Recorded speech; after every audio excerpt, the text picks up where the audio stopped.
The First Law's village bike of melee combat. It's not a sentence I ever thought I'd say. Hello, everybody! So, as I mentioned in one of my Wisdom of Crowds videos, I said that after it came out, I would quite like to do a First Law tier list, and so that is what this is. I am going to be ranking all 10 books in the First Law, and I thought I would also include the books in the Shattered Sea trilogy, just cause, you know, they're also by Joe Abercrombie, whilst they're not part of the First Law series. And also, just because there's only 3 Shattered Sea books, that you can't really do a tier list with just those, because it's just 3 things, you know. So we've got the First Law and the Shattered Sea. We've got all of Joe Abercrombie's works, so that's 13 books. Halloween has come and gone, but it's always in my heart, so you know, 13, that's a Halloweeny number. That's fun. And now, as you know, as I've said many times in videos, the First Law series is my favourite fantasy series, and so I'm gonna go ahead and put everything in S tier. So, up it goes. There it goes. Everything's going in S. Yeah, love it all. I jest, and I jape, and I joke.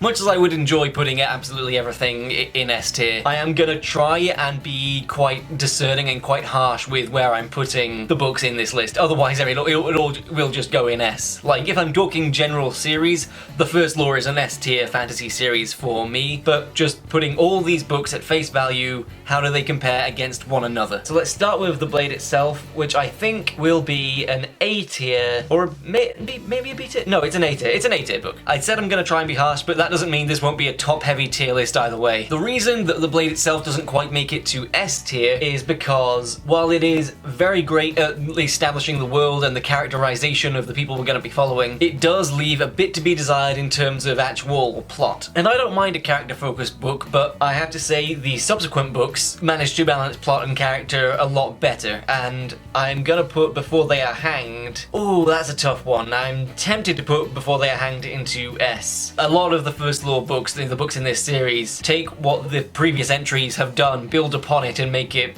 even better. I'm definitely putting Last Argument of King in S tier. Last Argument of Kings, even. Before They Are Hanged, where's that going? A or S? No, I'm gonna stick with my guns. Put those both in S. What elevates Before They Are Hanged for me is probably West's storyline. I think I've mentioned that's probably my favorite storyline from that book. The situation that he goes through, trying to be spoiler free here. And then Last Argument of Kings, that is a book that I at several moments had to put down because I was just blown away by what was happening. That book was a phenomenal read for me, and when I first read the First Law series, I was trying to get back into fantasy reading. I hadn't read anything really except Song of Ice and Fire when Game of Thrones was coming out, and I was trying to get back more into reading books that haven't been made into adaptations yet, you know, just find something that seems interesting and get into it for the story told within the pages. And the First Law was the one I happened to choose, and yeah, absolutely blew me away. And Last Argument of Kings, definitely a book that I several points that I had to put down because I was just reeling from the amount of feelings that book was giving me. Last Argument of Kings is an S tier book. Best Served Cold is next up.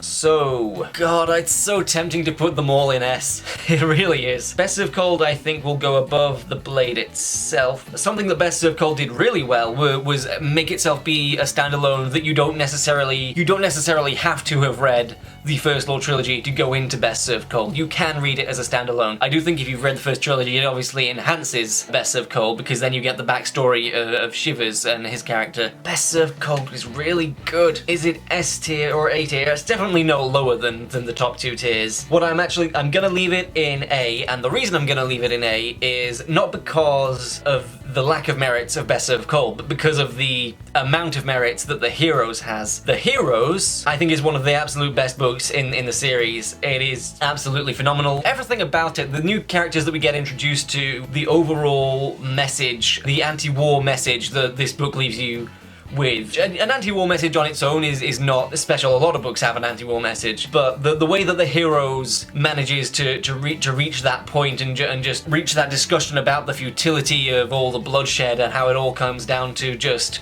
talking and compromising in the end, and how wasted everything seems. And I think that one of the absolute best parts of The Heroes is Red Beck and the way that his character arc progresses. It's also sort of a take on the fantasy genre as a whole, especially the high fantasy genre, especially the grimdark fantasy genre. Because a lot of those stories are based around wars, it always can run the risk of glorifying war, which is not something that should be done in general. I think the heroes did a really good job of showing like the various characters on both sides of the conflict and how you don't feel like any one side is particularly right. The character work again is impeccable. I expect nothing less from Joe Abercrombie at this point. We got introduced to Weir Nifale in this book, who is just insane, and I absolutely love that. Yeah, I think I'm gonna put the heroes at the top of S tier for the moment, because the heroes is really good. I would say if anyone was looking to read one of the standalones without reading the entire series, I would probably recommend the heroes above Best Served Cold or Red Country. Speaking of Red Country, let's talk about Red Country. I do like Red Country, but I do have to say it is my least favorite of the Great Leveler trilogy, and I think this is going to be a lower down entry in the tier list. This is going to be a B or a C tier book. Red Country had some really great standout moments for me in it. I thought the start was really good. I thought the end was really good. I do have to say, in the middle for me, it did kind of drag a little, and I know it is meant to be based on or inspired by, you know, old school Western movies, which do have this sort of slow, steady pacing. But there were definitely moments when I was reading this where I was like, this is kind of dragging, and that's not to say it's in any way bad. It's just to say that I didn't enjoy it on the same level that I enjoyed the other books in this series up to this point. Let's go for Sharp Ends. Not Sharp Ends, Shattered Sea. I'll do Sharp Ends in a bit. Half a King. I would say Shattered Sea in general is below the first law in terms of overall quality. Still a series that I enjoyed, but just nowhere near the level that I enjoyed the first law. I liked Half a King a fair bit, but I have to say, did also have a bit in the middle where it was like really dragging. Again, I think a strong start, like from the moment that we get the sort of a betrayal that kicks things off. Let's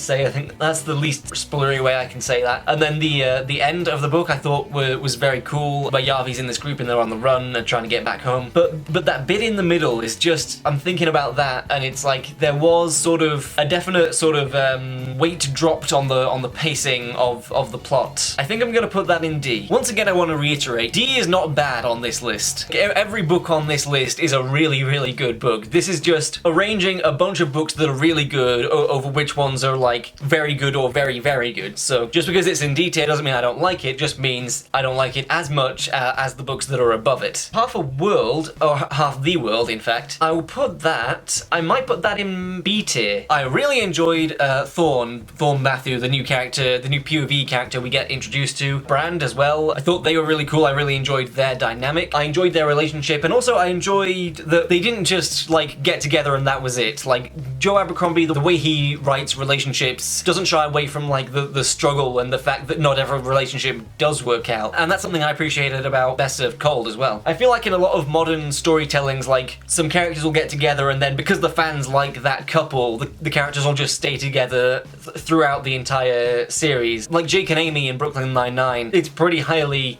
signaled that they're going to get together in season 1, and then later on they do, and then they just stay as a couple for the rest of the show. And it's not just Brooklyn Nine-Nine, there's a lot of other shows that do that. Whereas I feel like there were shows and series from a bit before where there were characters that got together and they were cute and they were a good couple for a while, but then eventually they fell out of love or something, and then the relationship just couldn't hold for a long enough time, and it ended up falling apart at the end. And so I appreciate, like with Thorn and Brand, we get the miscommunication between those two, and the fact that it's not just smooth sailing for sailing, because it's about boats. It's not just smooth sailing all the way forward. It is a very rocky and turbulent path before they get to where they're going. I do also think Half the World felt like it had finished and then there was a little bit tacked on the end. It felt almost like Jurassic Park: The Lost World. Not quite as jarring as The Lost World, but it definitely felt like the book was coming to a natural climax, and then there was like, oh, there's this thing we set up earlier that we've got to go back to and take care of now, so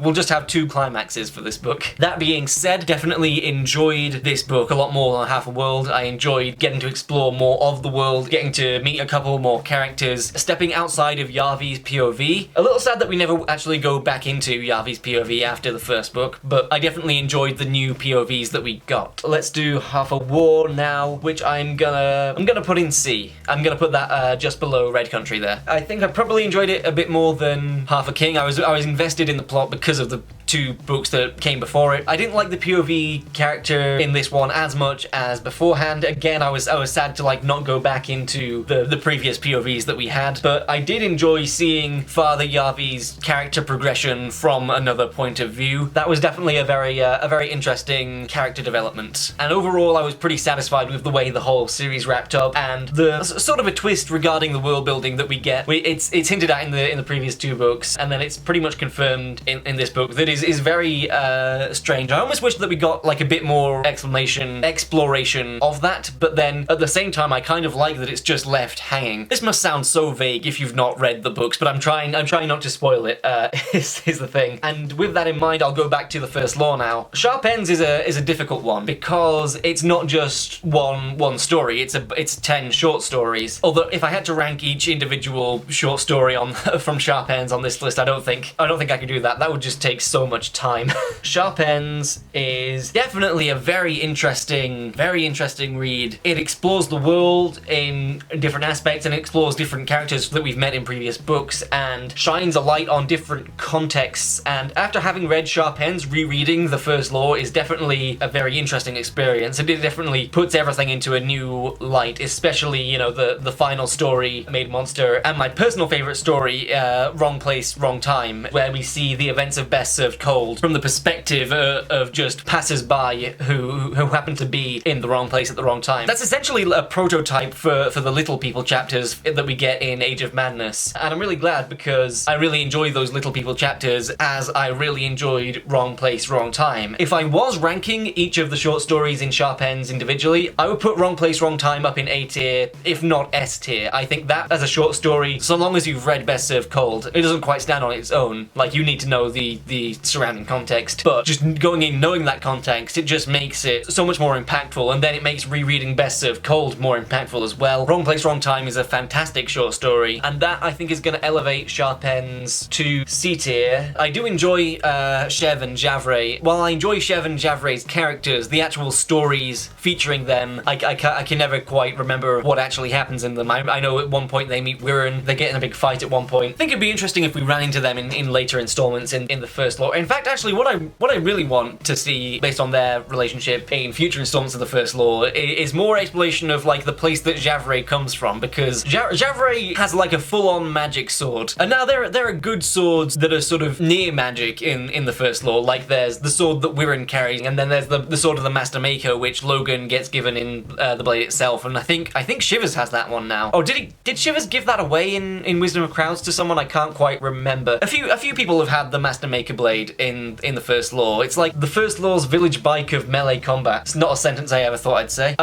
You know, the Master Maker sword has magical qualities to it that are subdued. It's never blemished, and it can cut through so many things that a regular sword couldn't. But if I remember correctly, like Javray's sword is full-on magic. So definitely interested in Javray and the place that she comes from, and the sort of the magic that's going on there, because they don't seem like they're anything to do with the Order of the Magi, yet they are still a magical group of people that exist within the circle of the world. So whatever the next set of standalones is, or the next full trilogy, I would definitely be interested to see more of that side of the world. That definitely hooked my curiosity when I was reading Sharp Ends. And I remember I went to like the first law wiki, and I was like, I want to know more about this, because this is like, whoa. That brings us to, speaking of future installments, what came next is the Age of Madness. This is going to be hard to place in this list because of recency bias. Obviously, this is the latest trilogy from the series to come out, and this is the only series of this trilogy that I was like an active fan whilst the books were coming out. Like, I got in the hype of the marketing and the anticipation of the release, because I didn't really get into First Law until 2016, so Sharp Ends had just come out, but I was just starting Blade itself, so recency bias for the Age of Madness, as well as trying to find their place among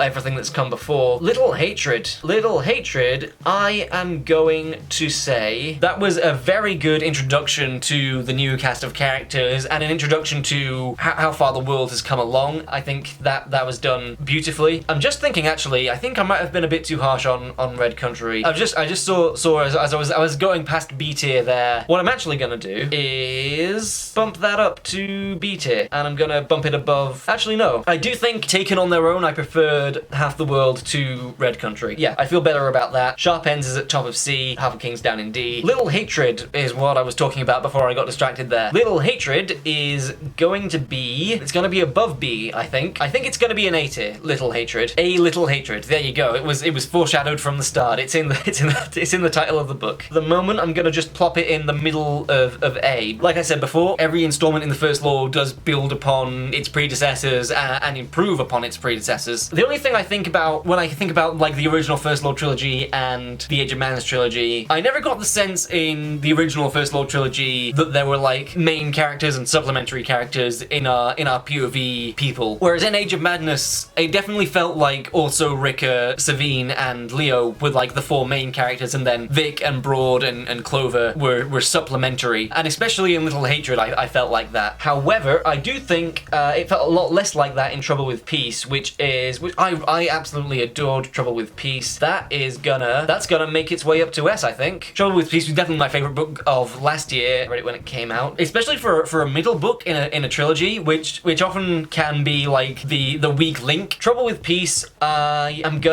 think I'm gonna put that before They Are Hanged. That felt weird to say. I'm gonna put that above Before They Are Hanged. The way Trouble with Peace just accentuated the characters that we met in Little Hatred and the storyline and pushed it along, and these conflicts arose, and the way we got to see them all interact and grow and bounce off each other. The beginnings of the real tension between Orso and Leo, them both going to Cardotti's House of Leisure, meeting Jappo. Ricker just doing her own thing in the North while there's all this chaos going on in the Union was something I particularly enjoyed from that book. And that means all that's left to place is The Wisdom of Crowds, the final book in the First Law trilogy. It has just come out. I did a nearly 20-minute review for The Wisdom of Crowds about how good it was, and how, you know, it definitely left me feeling a lot of things, a lot of pain, a lot of tears.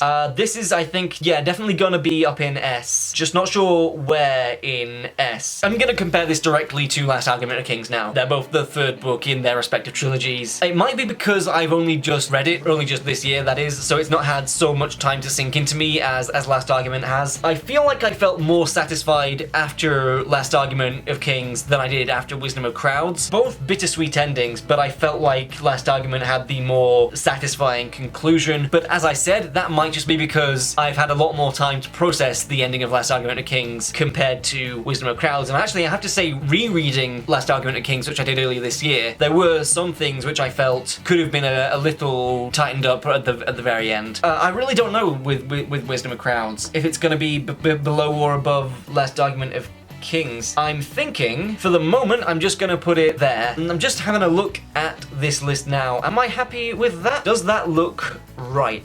The Heroes versus Last Argument of Kings. I'm just thinking about that. Is that right? Actually, maybe that's the way I want to put it. Just swap those two around there. Then the Heroes, then Wisdom, then Trouble, and then Hanged. This is the moment where I just doubt everything that I've done up to this point. Last Argument of Kings versus the Heroes. Last Argument of Kings has the benefit that we've had two previous books where we establish the characters and become invested in them. It has a lot of sequences that I really enjoy. The battle in the high places, everything that happens at the Agrion. What do you think, Slinky? Excuse me while I get my cat's opinion. What do you think about the First Law series, Slinky? She yawned. That's a pretty clear cut. I don't care from Slinky over there. You know what? I'm gonna go back to my initial. Actually, no, I'm not. I'm gonna put Last Argument of Kings at the top. Last Argument of Kings, The Heroes, and Wisdom of Crowds. All three of those definitely left me changed after I had read them, which sounds melodramatic to say, but like all three of those definitely like impacted me in a very big way. Like just because of the pure storytelling of them. Kind of like that Prisoner of Azkaban meme, you know, you're gonna suffer but you're gonna be happy about it. That's how I feel about these three books. And the whole series really, the whole First Law series, but like especially these three books. Like I said, I tried to be harsh with this list, but the majority have still ended up in S tier. I think that is my tier list for the First Law series and also the Shattered Sea series. Last Argument of Kings, Wisdom of Crowds, The Heroes, Trouble with Peace, and Before They're Hanged up in the top tiers there. You know what? I'm gonna say that's it. That is the tier list. I'm locking it in, locked and loaded, take it to the bank, take it to Valentin Bolt, get it in writing. Yeah, that's my tier list for Joe Abercrombie's books. Let me know in the comments if you agree or disagree with any of my placements or the things that I said about the books as I was rating them. If you would put the books in different tiers and where you would put them, any and all of that, drop it in the comments below. If you like this video, please leave it a like. If you want to see more from me, please do subscribe to the channel. As I mentioned up top, First Law is my favorite fantasy series, so I'm always going to be trying to make more First Law content. I've also got a playlist on my channel specifically for all the First Law videos I've made. If you're new here, you might want to check that out. Thank you all so much for watching this video, and as always, I will see you in my next one.